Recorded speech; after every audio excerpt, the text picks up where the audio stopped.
J'ai saisi cette opportunité, je ne voulais pas vous accaparer, mais je crois qu'en chemin pour la République dominicaine, c'était une opportunité tout à fait sympathique qui m'a été donnée. J'en remercie la compagnie Air Caraïbes, donc de pouvoir vous rencontrer quelques instants et vous saluer, vous souhaiter la bienvenue à la Martinique.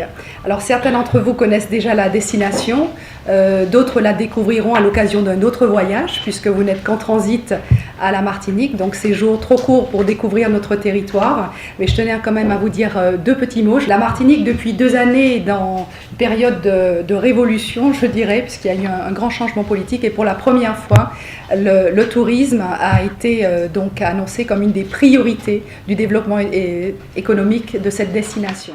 Je connais les problématiques, les préoccupations des tour opérateurs et des agences de voyage qui vendent une destination et ce qu'est un touriste satisfait ou insatisfait et les conséquences que cela peut avoir.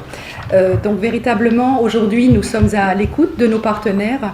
Il a fallu pour nous, il y a 2 ans de cela, rassurer les tour opérateurs pour redorer l'image de la destination Martinique qui avait beaucoup souffert les années qui s'étaient écoulées. Je voulais vous dire que pour Air Caraïbes, la Martinique, c'est une partie très importante. On s'appelle Air Caraïbes, mais la Martinique, c'est forcément au cœur de notre histoire, de nos racines.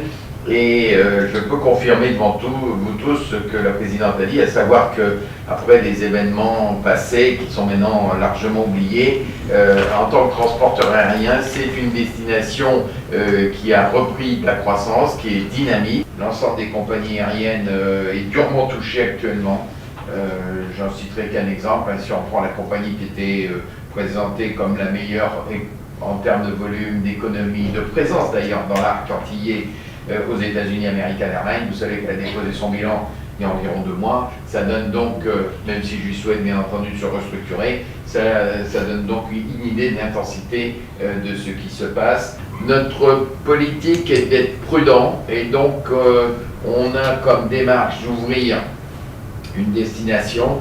Quand elles sont de faible volume, on la conjugue avec une autre destination. Et par exemple, quand on avait ouvert Saint-Martin, on l'avait conjugué avec Pointe-à-Pitre. Ensuite, on a ouvert Saint-Domingue, Port-au-Prince, excusez-moi, on l'avait aussi conjugué avec une autre destination.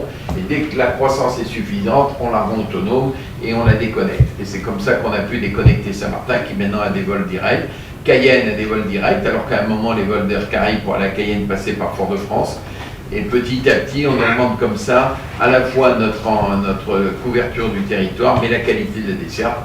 Inutile de vous dire que tous les clients préfèrent les vols non-stop dans les 2 sens, ce qui est bien compréhensible.